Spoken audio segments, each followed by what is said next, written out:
Hi, I'm Sigrid. And let me tell you something. Getting food poisoning was the least painful part of my story. It started with a fever, a stomach ache so bad I could barely stand. I thought my family would be there for me. Instead, they packed their bags, took my credit card, and left for Los Angeles. Without me. "We're off to Hollywood. Don't call." That's what they said as I lay there, barely able to move. But that was just the beginning. The betrayal ran deeper than I ever imagined. They drained my bank account. They sabotaged my career. And when I finally fought back, they played the victim. I woke up to a sharp pain twisting in my stomach, the kind that sent waves of nausea rolling through my body. My skin felt clammy, my head light, and the room spun as I tried to sit up. Something was wrong. I barely managed to grab my phone from the nightstand, my fingers trembling as I typed a message. "Mom, I think I have food poisoning. I need someone to take me to the hospital." I waited, no reply. I tried calling, pressing the phone against my ear while my body shivered under the thin blanket. The ringing seemed to last forever before it went to voicemail. I tried again. Nothing. Through the thin walls of my apartment, I could hear them. My mother's voice, high and animated, talking about hotel bookings. My sister, Vesper, laughing. The clinking of coffee cups. I forced myself up, gripping the wall as I stumbled toward the living room. My vision blurred, but I could still make them out. Mom adjusting her travel scarf in the mirror. Vesper lounging on the couch with her legs tucked under her, scrolling through her phone. I cleared my throat. "Mom!" She barely glanced at me. "Honey, you look awful." "I feel awful," I rasped.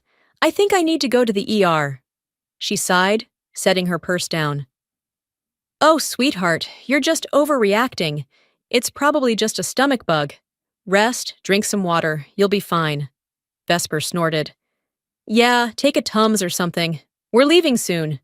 I gripped the doorframe for support. "I can barely stand up." Mom turned back to the mirror, fixing her lipstick. "Sigrid, we have a flight to catch." I blinked. "You're still going?" She looked at me as if I had just asked the dumbest question in the world. "Of course, honey. The hotel is non-refundable." I stared at her, then at Vesper, who was still scrolling through her phone like this was all just a mild inconvenience. My father, Calder, stood by the door, checking his watch. He hadn't said a single word. I swallowed the lump in my throat. "So, you're just leaving me here? Sick? Alone?" Mom let out a soft laugh, shaking her head. "Oh, don't be dramatic, Sigrid. You're a grown woman." Vesper smirked. "Yeah, you'll survive." I wanted to scream, to grab their suitcases and throw them out the window, to demand even the smallest shred of concern. But I didn't. I just stood there, nausea twisting my stomach, watching as my own family put their vacation over my well-being. Calder finally spoke, his voice neutral. "We should get going." Mom picked up her designer bag, looping it over her shoulder. "We'll call when we land, sweetheart." Vesper grabbed her suitcase handle, flashing me a condescending smile. "Don't call us, we'll be busy." Then they were gone. The door shut, leaving behind an eerie silence. The sound of their luggage wheels against the hallway floor faded, and I stood there, feeling the weight of it all settle into my chest. I was nothing to them. Not really. My legs wobbled as I stumbled back to the couch, my head pounding. I grabbed my phone again, not sure why. Maybe out of habit, maybe out of desperate hope that I'd see something, anything, to prove that I mattered. I opened my banking app. My stomach clenched. $0 available. They didn't just abandon me. They took my money, too. I stared at my phone screen, my vision blurring as the numbers burned into my brain. 0. How? My hands shook as I refreshed the page, willing it to be some sort of mistake, a glitch, a banking error. But the balance didn't change. They took everything. A shiver ran down my spine, not just from the fever still clinging to my body, but from the sharp realization creeping in. They hadn't just left me to fend for myself while I was sick.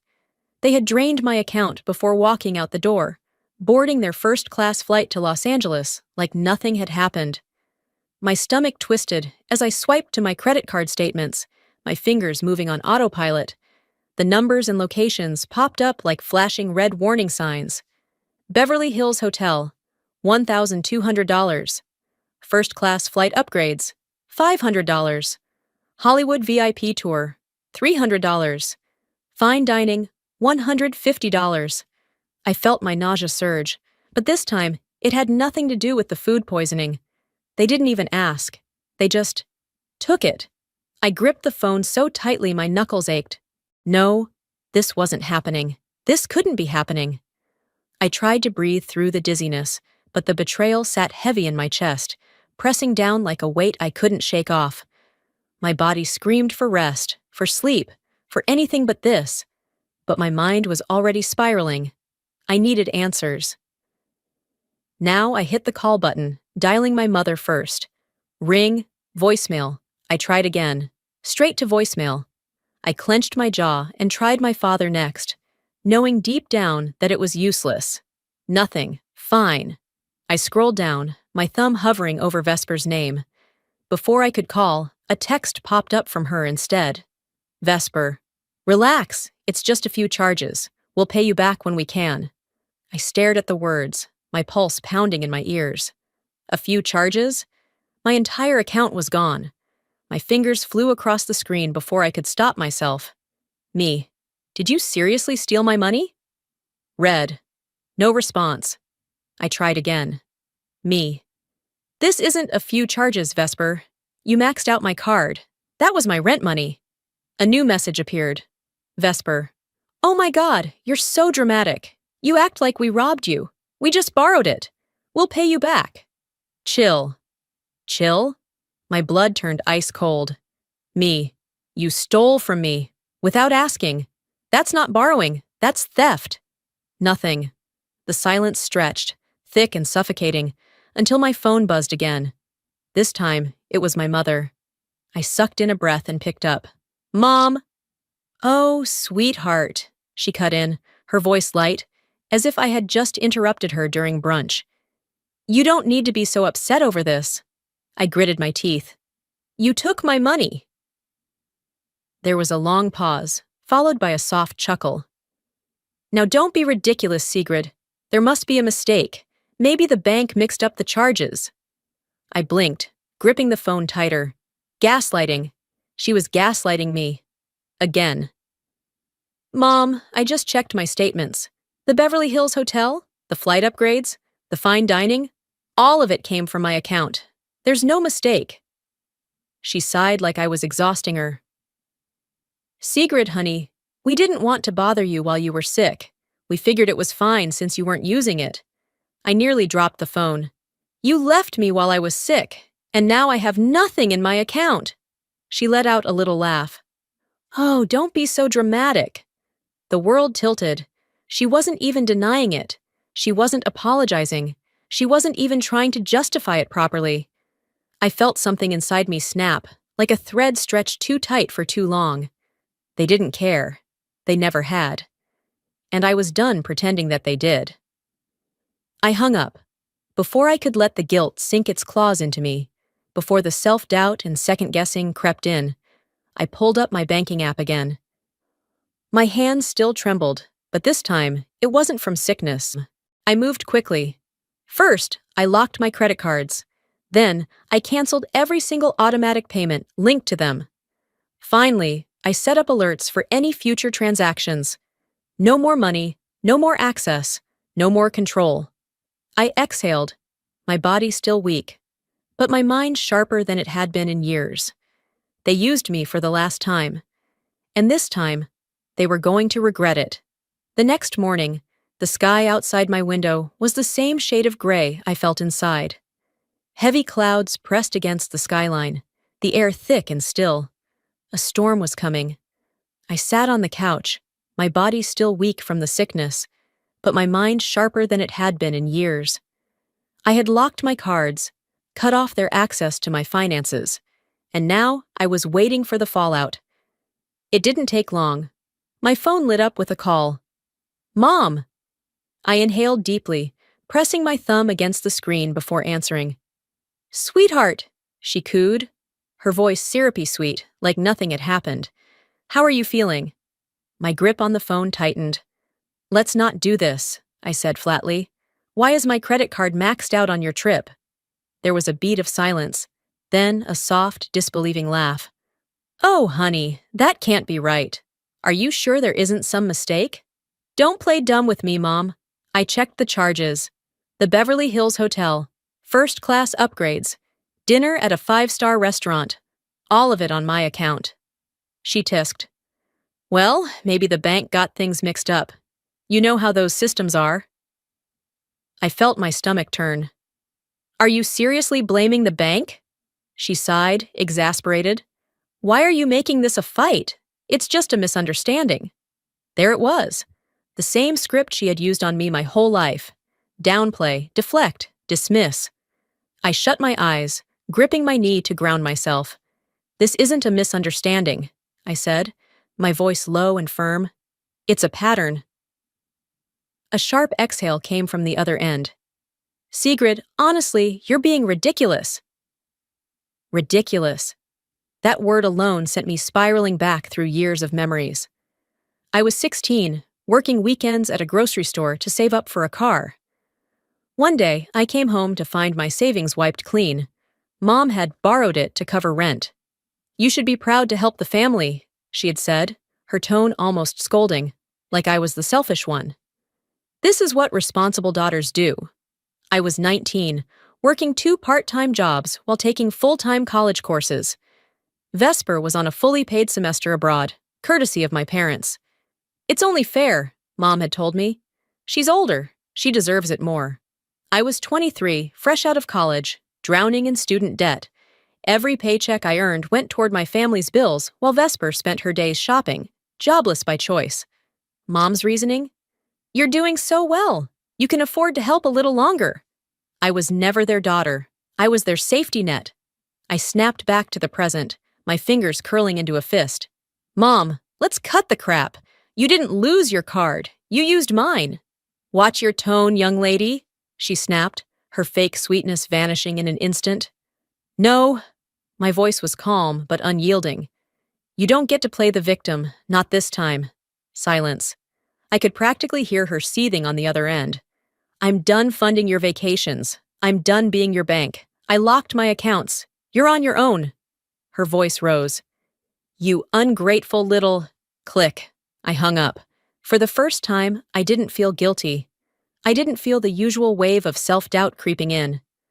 I felt free. But freedom, I knew, always came with a price. Thunder rumbled in the distance.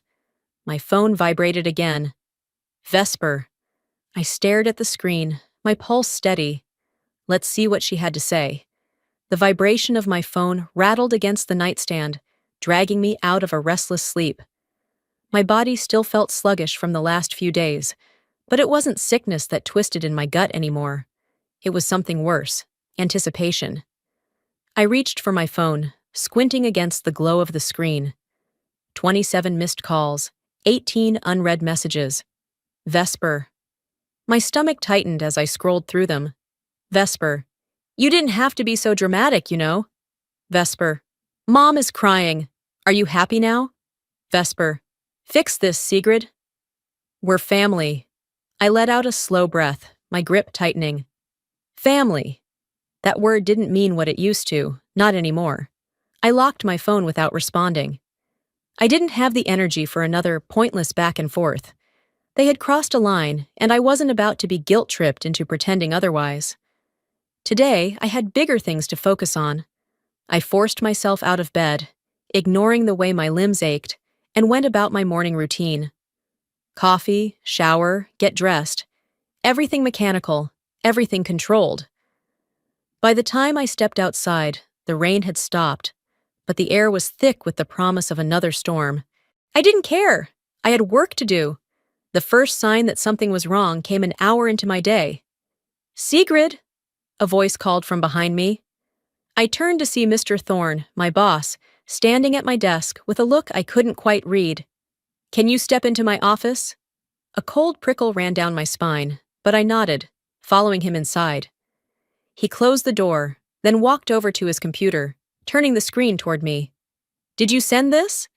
I leaned forward, my breath hitching as I scanned the email. It was from my company account, but it wasn't from me. Fake secret email. I don't have time for your nonsense. Find someone else to deal with this. My pulse pounded in my ears. I never sent this, I said, my voice barely above a whisper. Mr. Thorne studied me. It came from your account. I swallowed hard, my hands trembling as I scanned the email details. And then I saw it. The IP address. It wasn't from my work laptop. It wasn't even from my apartment. It was from an out-of-state location. Los Angeles. My breath hitched. Vesper. That bitch. I clenched my fists, my nails digging into my palms, as a slow, simmering rage replaced the shock. I swear to you, I did not send that email, I said, my voice steel now. Someone hacked into my account. Mr. Thorne studied me for a moment, then exhaled. It is already looking into it. I hope, for your sake, you're telling the truth. I am. I stood, my entire body trembling as I walked out of his office, barely registering the murmured conversations around me. By the time I stepped outside, the crisp air barely cooled the heat burning under my skin. I pulled out my phone and dialed. She picked up on the second ring. Well, that was fast, Vesper mused, her voice dripping with fake innocence. What the hell did you do? A short pause, then a soft, amused chuckle. You're going to have to be more specific, little sis. My jaw locked. You sent that email. You tried to sabotage my job. Another pause, then laughter. I didn't try, she corrected. I did. My grip on the phone tightened. What the hell is wrong with you? Oh, please, she scoffed. I was just giving you a little break. You were always working too much anyway. I felt something snap inside me. You're insane. And you're predictable, she said. You always think you're above us, don't you? Always the responsible one, always judging, always looking down at me like I'm some kind of screw-up. I said nothing, because the truth was, I had. I had spent years pretending that if I just helped enough, if I just covered enough bills, took care of enough problems, bailed them out of enough messes, they would eventually change. But they never did. I exhaled, my voice like ice. I should have cut you all off years ago. A long pause, then her voice softer now. Then do it. Click. She hung up. I stood there, staring at my reflection in the building's glass doors, my heart hammering in my chest. They weren't going to stop. They weren't going to change. They wanted a fight? Fine. Let's see how far they were willing to go. I stormed back into the office, my pulse pounding harder than the wind howling through the streets outside. Every step felt heavy, charged with the kind of anger I had swallowed down for years. But not anymore. This time, I wasn't going to let it go. By the time I reached Mr. Thorne's office, my hands had stopped shaking. I knocked once before stepping inside. He was sitting at his desk, his expression unreadable. Sit, he said, gesturing to the chair across from him. I did. He exhaled, rubbing his temple before looking up at me. Sigrid, I need you to be completely honest with me. Did you send that email? I forced myself to meet his gaze. No, I didn't. Someone hacked my account. He studied me for a long moment. And you have proof of that? I'm working on it. The silence stretched. Then, a voice from the doorway. She didn't do it. I turned to see Ronan, one of my closest coworkers, standing there with his arms crossed. Mr. Thorne arched a brow. You're vouching for her? Ronan nodded. Without a doubt. Sigrid wouldn't write something like that. It's not just unprofessional, it's sloppy, and she's not sloppy. I swallowed. Mr. Thorne let out a slow breath before leaning back in his chair. If what you're saying is true, you need to find proof. Fast. I nodded, my hands balling into fists under the desk. You wanted a war, Vesper? I thought, my jaw tightening. You've got one. The moment I stepped out of the office, I pulled out my phone and called her. She answered almost immediately, her voice casual. Miss me already? I saw red. You're going to undo what you did. A beat of silence, then a soft chuckle. Why would I do that? You deserve a little humility. My grip on the phone tightened. You think this is about humility? You committed fraud. She scoffed. Oh, please. No one will care. It's just a silly email. I exhaled sharply, forcing myself to stay calm. You don't get it, do you? I will bury you for this. Her amusement faltered. Ugh. Whatever. You can't do anything to me. I smiled, though there was nothing kind about it. Watch me. An hour later, I had everything ready. Screenshots of the fraudulent email, proof of my IP address not matching the sender, and a formal complaint drafted to HR. But first, I gave Vesper one last chance. I called her again, this time without an ounce of hesitation. She picked up, her voice sharper. What now? I didn't waste time. If you don't fix this, I'm pressing charges for fraud and identity theft. A beat of silence, then a laugh, this one forced. You wouldn't dare. I leaned back in my chair, calm now. Try me. I could hear her exhale through the line. Then, after a long pause, fine, whatever, I'll fix it. I didn't thank her. I simply hung up. And just like that, the power shifted. I took a deep breath, steadying myself. I wasn't naive enough to think this was over. This was just the first battle. My inbox pinged. I clicked it open, my stomach twisting as I read the subject line. HR email. We need to discuss the integrity of your work at the company. Please schedule a meeting as soon as possible. I clenched my jaw, locking my phone. The fight had just begun. I sat in the stiff chair across from HR, my hands gripping the armrests as I forced myself to breathe evenly. The walls of the conference room felt too small, the fluorescent lighting too harsh. Across from me, Rebecca Caldwell, the HR representative, folded her hands over a stack of printed emails. She was watching me like I was a ticking time bomb. Sigrid, she started, her voice too careful, too measured. There have been concerns about professionalism based on recent emails sent from your company account. I kept my expression neutral. I didn't send those emails. Rebecca arched a brow. That's a serious claim. Do you have proof? I had expected that. I reached into my bag, pulling out the printed logs from IT. Right here. The emails weren't sent from my IP address or any of my devices. I'm the victim of an attack, fraud and identity theft. She took the papers, scanning them. I could see the moment doubt crept in. Give us some time to review this, she finally said. We'll be in touch. I left the meeting room with a weight still pressing on my chest. They hadn't outright accused me of lying, but the suspicion was there. And until they cleared my name, that stain would linger. I clenched my fists. They tried to ruin my career. Now they're about to regret it. The elevator ride to my apartment felt longer than usual. I was exhausted, drained from the constant battles. All I wanted was to lock my door, take a hot shower, and figure out my next move.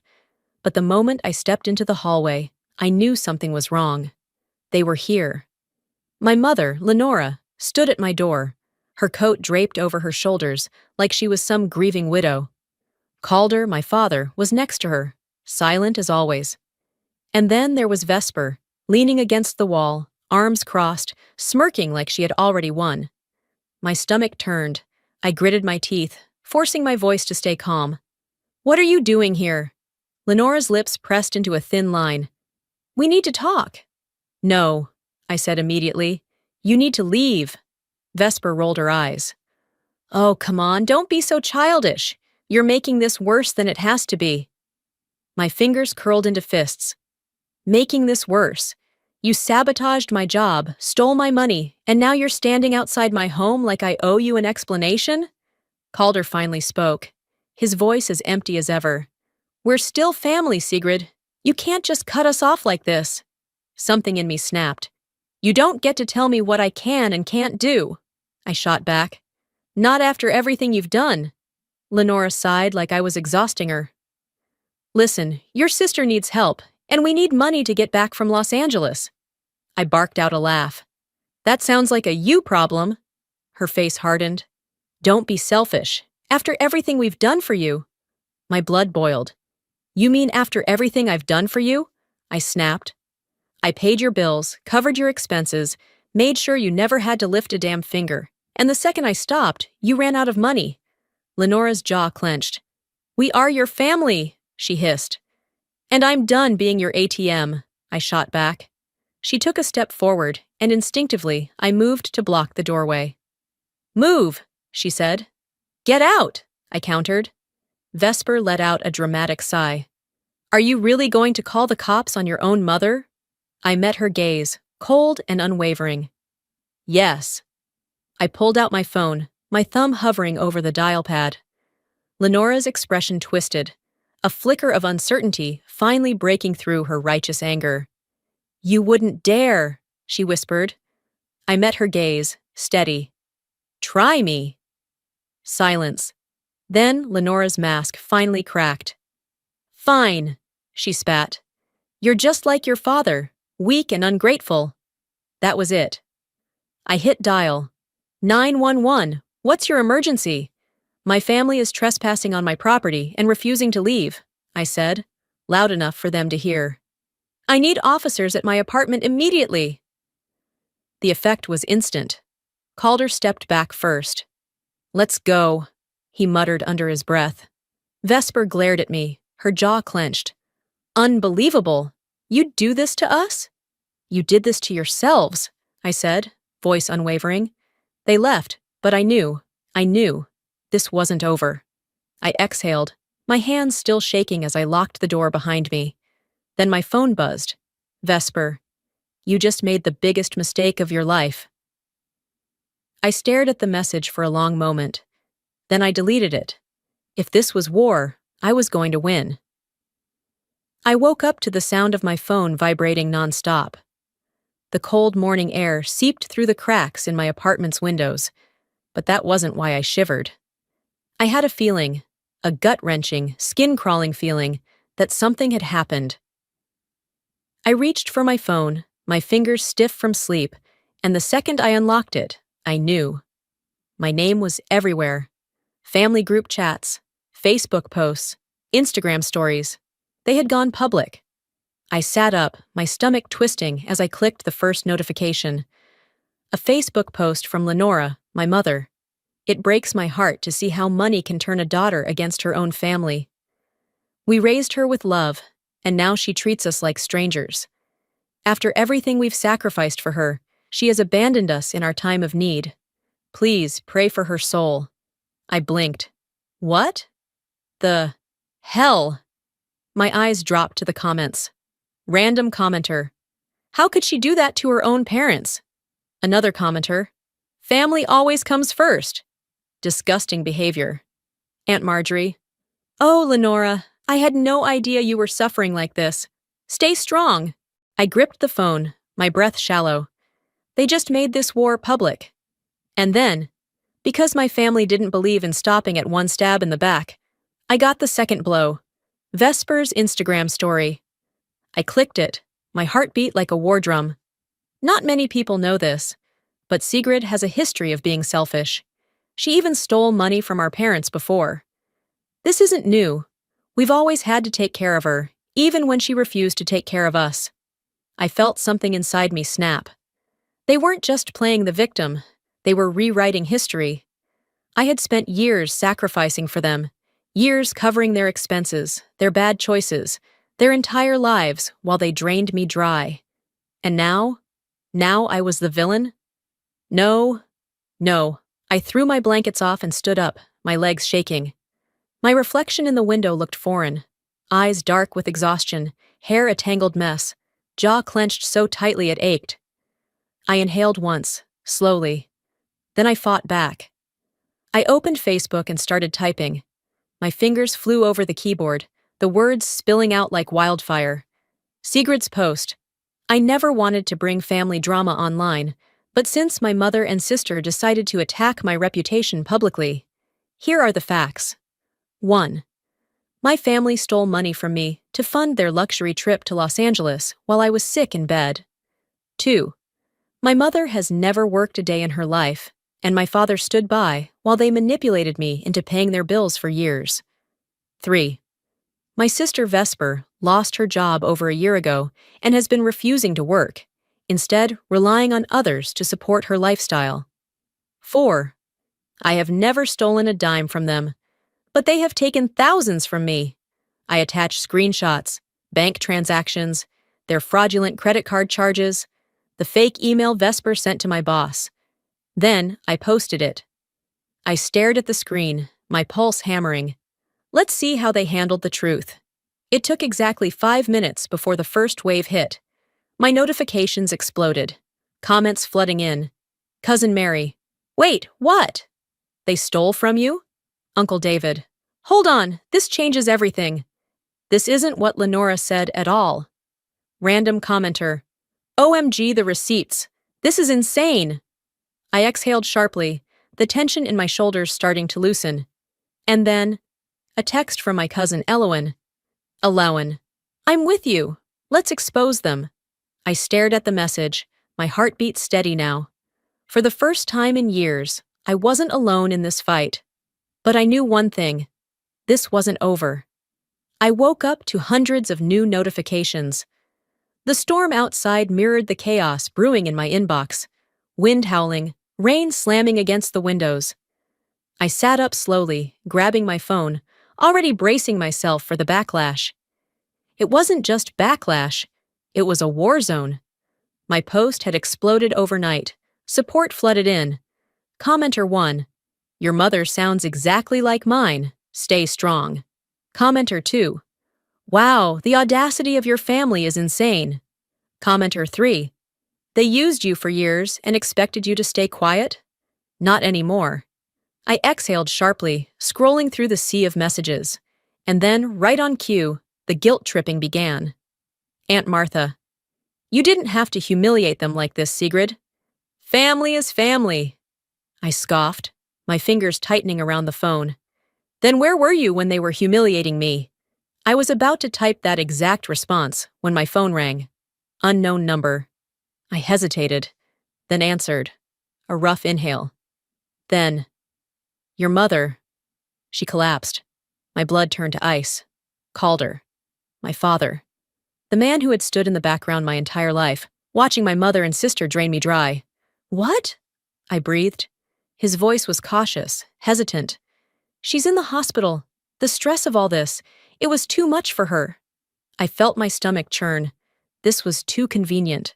A woman who had spent her entire life manipulating every situation, controlling every conversation, suddenly too fragile to handle the consequences?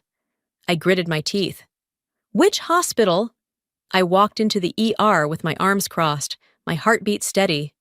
I wasn't here out of guilt. I was here to confirm the truth. Lenora was lying in a hospital bed, looking pathetic. Her hair was carefully disheveled, an IV taped to her wrist, the picture of frailty. Vesper was sitting beside her, glaring daggers at me. Lenora's eyes fluttered open, as if she had just enough strength to acknowledge me. Sigrid. Her voice was weak, raspy. You did this to me. My jaw clenched. There it was. The final, desperate attempt to pull me back into their control. Vesper smirked, arms crossed. Happy now? I didn't say a word. Instead, I turned on my heel and walked straight to the nurse's station. A woman in scrubs barely glanced up from her clipboard. What happened? I asked, my voice perfectly even. She scanned the file. Mild dehydration. No cardiac issues. She's being discharged soon. I let out a slow, steady breath. Of course! I turned back to the room, my mind clear for the first time in years. They were trying to pull me back one last time. Lenora's weak act was still in full force when I stepped back inside. I walked right up to her bedside, looking down at the woman who had spent her entire life controlling me. I see you're fine, I said flatly. That's good, but I'm done. Her eyes flashed. You can't just…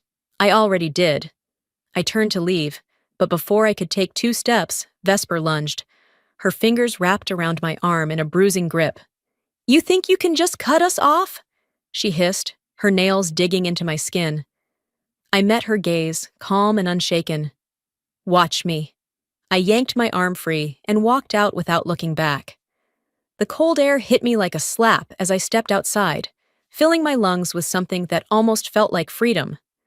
My phone buzzed. Email notification. I glanced at the sender. Mr. Thorne. Subject. Your job. I hesitated, my thumb hovering over the screen. Then, for the first time in a long while, I felt hope. 3 months.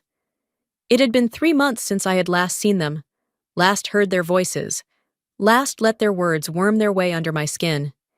And in those 3 months, my life had transformed in ways I never thought possible. I wasn't living in reaction anymore. I was living in control. I had cut off every single financial tie to my family. No more money funneled into their endless cycle of irresponsibility.